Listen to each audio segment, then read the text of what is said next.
5 die in Serum Institute fire vaccine facility save.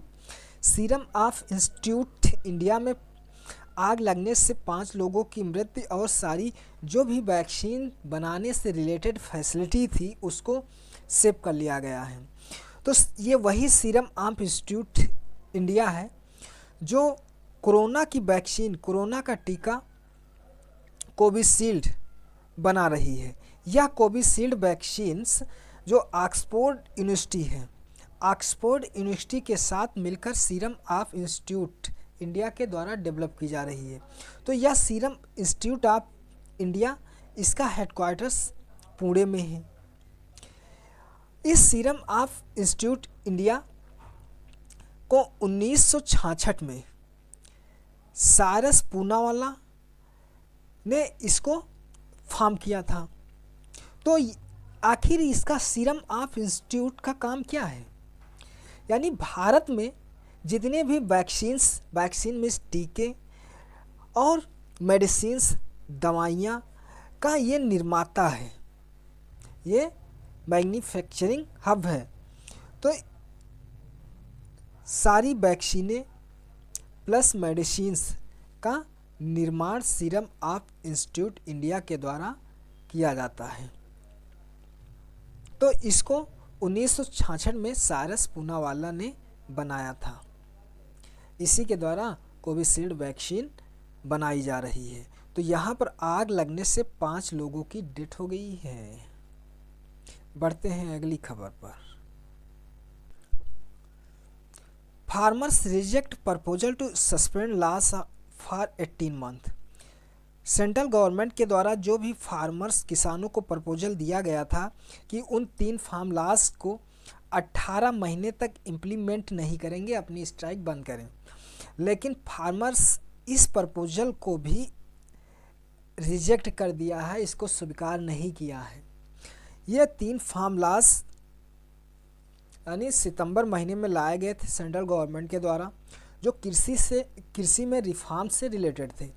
But किसानों को इसमें संदेह हो गया कि कहीं ऐसा ना हो कि आगे चलकर जो एमएसपी है, मिनिमम सपोर्ट प्राइस, एमएसपी क्या होता है, सेंट्रल गवर्नमेंट के द्वारा कुछ फसलों पर मिनिमम सपोर्ट प्राइस अवेलेबल कराया जाता है, जिससे कि किसानों की जो फसल है इससे कम रेट पर ना बिके, उनको एक उचित मूल्य मिल जाए। तो किसानों को इन जो 3 लाए गए, तो इनमें उनको शंका है कि कहीं ऐसा ना हो कि गवर्नमेंट आगे चलकर ये एमएसपी का जो मुद्दा है इसको समाप्त कर दे। दूसरी चीज़ फार्मर्स जो भी ये 3 फार्म लॉस हैं, इनको अब रिपील ही किया जाए, मतलब कि इनको अब ख़त्म किया जाए। इनसे किसी तरीके से ये फार्मर्स के हितैषी नहीं हैं, इसलिए किसान एक लंबे अरसे से प्रोटेस्ट करते हुए चले आ रहे हैं।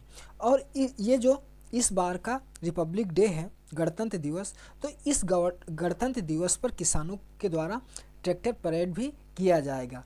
सेंट्रल गवर्नमेंट उनकी परेड को लेकर इस मुद्दे को सुप्रीम कोर्ट में ले गई, बट सुप्रीम कोर्ट ने यह कहते हुए इसे रिजेक्ट किया कि यह जो लॉ एंड ऑर्डर की सिचुएशन है, ये काम संभालना पुलिस का काम है, तो पुलिस ही इसको एक्सेप्ट कर सकती है, अनुमति दे सकती है या नहीं दे सकती है, या वहाँ की पुलिस का काम है।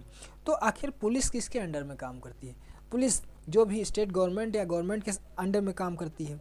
तो इस तरीके से ये किसानों के ये मुद्दे चले हुए आ रहे हैं। तो इसी प्रपोजल के जो 18 महीने के लिए 3 फार्म लॉस थे, कि इन 3 फार्म लॉस को 18 महीने के लिए हम इम्प्लीमेंट नहीं करेंगे, बट अगर कोई इनसे भी सॉल्यूशन नहीं निकलता है तो फिर हम क्या करेंगे, जो सुप्रीम कोर्ट के द्वारा कमेटी गठित की गई है उससे हम इतर एक कमेटी का गठन करेंगे, कॉन्स्टिट्यूट करेंगे, और उस कमेटी में जो फार्मर्स का प्रतिनिधित्व करने वाले उनके प्रतिनिधि होंगे, उसके सदस्य, प्लस हमारी ओर से, प्लस जो यूनियंस लीडर्स हैं उनसे फिर इस पर कायदे से विचार विमर्श करके इन लॉ को आगे देखा जाएगा फ्यूचर्स में कि इनमें क्या निगेटिव पॉइंट्स हैं, क्या पॉजिटिव पॉइंट है, और हम आगे चलकर जो एमएसपी है इस मुद्दे पर भी डिस्कशन करेंगे। बट जो फार्मर्स हैं उनके द्वारा इस प्रपोजल को रिजेक्ट कर दिया गया है। तो चलते हैं अगली खबर पर, देख लेते हैं हम एक दोबारा फिर से रिवाइज कर लेते हैं कि ये वायरस क्या होते हैं। ये दिल्ली में 227 जो नए कोविड-19 के केसेस हैं उनको रिपोर्ट किए गए हैं, प्लस 8 डेथ हुई हैं। तो ये तो ज़्यादा इसमें कोई इम्पोर्टेंट नहीं, बस हम देख लेते हैं वायरस, क्योंकि फ्यूचर्स में वायरस से क्वेश्चंस एग्जामाइन हो सकता है। तो वायरस जो होते हैं, वायरस को सजीव या निर्जीव के बीच की कड़ी कहा जाता है। क्यों? क्योंकि वायरस में कुछ सिम्टम्स सजीवों जैसे होते हैं और कुछ इसके सिस्टम्स जो नॉन लिविंग्स एनिमल हैं निर्जीवों जैसे होते हैं। तो इसलिए इनको सजीव और निर्जीव के बीच की कड़ी कहते हैं।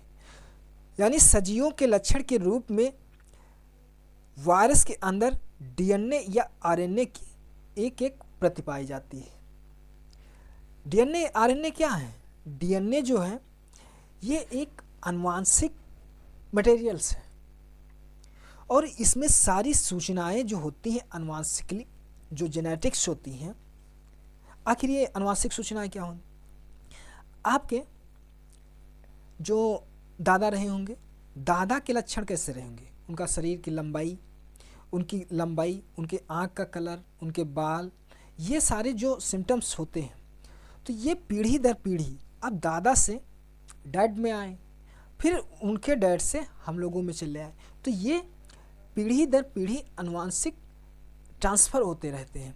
तो इनको जेनेटिकली सिम्टम्स कहते हैं, आनुवांशिक लक्षण कहते हैं। तो ये जो डीएनए है, ये सारी सूचनाएं इस डीएनए या आरएनए में संचित रहती है और यही डीआरएनए या आरएनए क्या है कि जो आनुवांशिक सूचनाएं इसमें संचित है पीढ़ी दर पीढ़ी ट्रांसफ़र करता रहता। तो आरएनए या डीएनए की प्रति पाई जाती है, ये सजीवों जैसे लक्षण हुए। निर्जीव जैसे लक्षण क्या? ये जब तक कि हास्ट कोशिका यानी कोई एक लिविंग सेल्स को, किसी जीवित कोशिका को जब तक नहीं पाते हैं तब तक इसमें कोई भी एक्टिविटी होगी ही नहीं।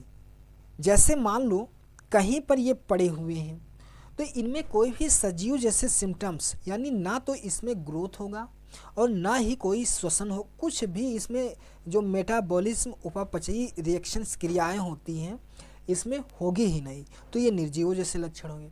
लेकिन जैसे ही वायरस क्या करते हैं, किसी जीवित सेल्स को पाते हैं, ये तुरंत उस पर अटैक करते हैं और जो इसका जेनेटिक्स मटेरियल है, जेनेटिक्स मटेरियल्स हास्ट कोशिका मीन्स सजीव कोशिका से रिलेटेड जिस पर ये अटैक किए हैं।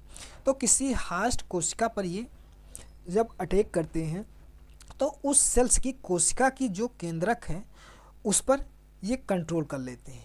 जब कंट्रोल हो गया तो आरएनए प्रोटीन संश्लेषण करता है और फिर उस कोशिका को हैक कर लेते हैं, अपने अनुसार काम कराते हैं। तो ये वायरस जो हैं ये प्रोटीन की खोल, इसके अंदर डीएनए आरएनए प्लस इनकी जो लेयर होती है, खोल होती है, वो लिपोप्रोटीन की बनी होती है। ठीक है, तो ये वायरस हुए। हाँ, याद रखना बैक्टीरिया जो है, बैक्टीरिया अलग है। बैक्टीरिया को ये हास्ट कोशिका पाए या ना पाए, वहाँ पर ये प्रजनन और जो श्वसन होती है ये करते रहते हैं, सारी मेटाबॉलिज्म रिएक्शंस होती हैं। तो बैक्टीरिया हमारे लिए उपयोगी भी होते हैं, लेकिन वायरस जो हैं ये उपयोगी नहीं होते हैं। वायरस विभिन्न तरीके की बीमारियां उत्पन्न कर देते हैं। तो वायरस की खोज सबसे पहले आइवानोविस्की के द्वारा वायरस की खोज की गई थी। Kerala assembly rejects motion to remove speaker. Kerala विधानसभा के द्वारा विधानसभा अध्यक्ष के खिलाफ लाए गए रिमूवल मोशन को रिजेक्ट कर दिया है। तो यहाँ पर हम स्पीकर के बारे में जान लें। जो कृष्णन विधानसभा अध्यक्ष हैं केरला के, उनको अपोजिशन गोल्ड स्मगलिंग केस का आरोप लगाने के कारण उनके खिलाफ यह मोशन लाया था, जिसको वहाँ की असेंबली ने रिजेक्ट कर दिया है। तो विधानसभा अध्यक्ष का चुनाव कैसे होता? जितने सदस्य विधानसभा के हैं वो सारे सदस्य मिल करके किसी एक व्यक्ति यानी अपने सदस्यों के बीच से कोई एक सदस्य का चुनाव कर लेते हैं और वही क्या हो जाता है, स्पीकर हो जाता है। और इसका कार्यकाल सामान्यतः इसका कार्यकाल जो है विधानसभा के कार्यकाल तक यह अध्यक्ष पर पद पर बना रहता है। बट निम्नलिखित स्थितियों में वह त्यागपत्र देकर अपना पद रिक्त कर सकता है। जैसे यदि विधानसभा में उसकी सदस्यता जो है समाप्त हो जाए। दूसरा, यदि वह उपाध्यक्ष को अपना लिखित रूप से त्यागपत्र दे दे, या फिर तत्कालीन समस्त सदस्यों के बहुमत से पारित संकल्प द्वारा अपने पद से हटाया जाए। यानी विधानसभा के जितने सदस्य हैं सारे सदस्यों का बहुमत से यदि कोई संकल्प पारित कर दिया जाता है हटाने का, तब इसको हटना पड़ता है। तो यही मोशन लाया गया है जिसको केरला असेंबली ने, विधानसभा ने रिजेक्ट कर दिया है। आखिर इसका काम क्या होता है?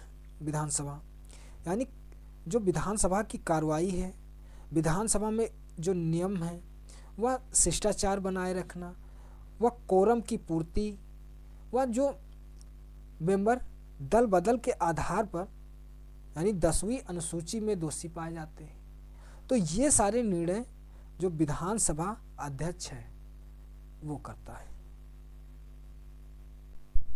Next, at least 32 killed in Baghdad bombings. Iraq में बम अटैक में लगभग 32 लोगों की जाने गई। तो यहाँ पर हम ये बगदाद कहाँ पर है इसके बारे में थोड़ा जान लें। तो बगदाद जो है, बगदाद इराक की राजधानी है। ये अपना इंडिया है, इंडिया से ये इराक की राजधानी बगदाद है।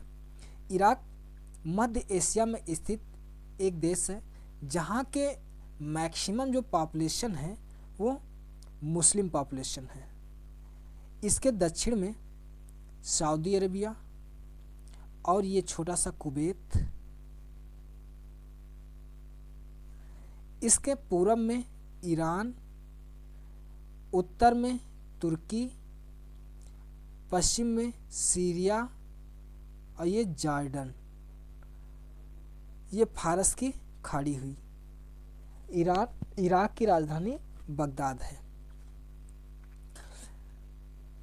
और यहाँ के जो प्रेसिडेंट हैं बरहाम सॉलिह साहब हैं। इंडिया क्रूड ऑयल जो है वह सबसे ज़्यादा इराक से खरीदता है, दूसरे पर सऊदी अरेबिया है। क्रूड ऑयल क्या होता है? कच्चा तेल लाते हैं। कच्चे तेल में से विभिन्न तरीके से मिट्टी, केरोसिन, पेट्रोलियम इत्यादि यहाँ पर इनको रिफाइनरी किया जाता है। तो ये क्रूड ऑयल सबसे ज़्यादा हम इराक से इंपोर्ट करते हैं, दूसरे पर सऊदी अरेबिया से।